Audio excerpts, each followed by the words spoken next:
I contracted meningitis when I was 20 years old. As a college junior, it was one of my dreams to study abroad, and so I chose to go to Ireland.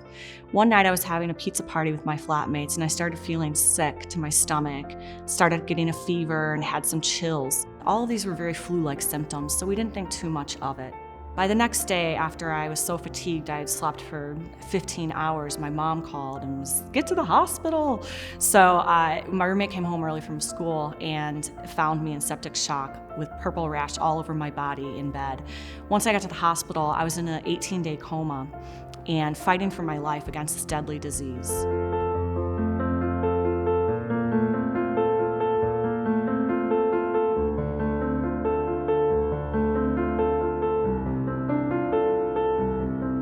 I spent 7 weeks in the hospital in Ireland fighting for my life from the repercussions of this disease. My recovery with meningitis was definitely an uphill battle. I had many issues with my legs.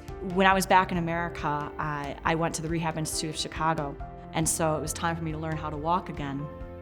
Learning how to walk for the second time in your life is a lot different than the first time. It was boot camp.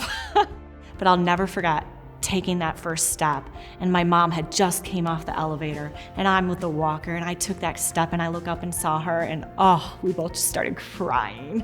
After I contracted meningitis and came home to the United States, I was really searching for other survivors of meningitis, and one of the best ways to do that is through different advocacy groups like the National Meningitis Association.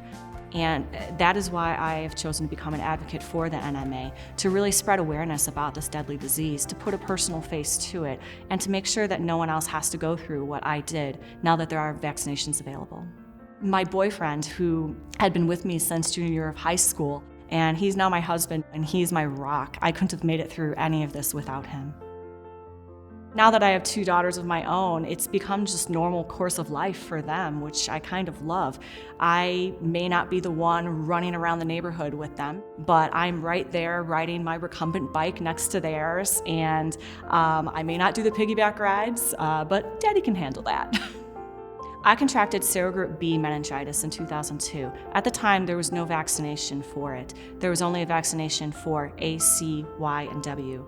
Now there is a vaccination for serogroup B. I 100% am going to vaccinate my children against this deadly disease. After going through it, it's changed the whole trajectory of my life, and I would never wish it upon any child or anyone.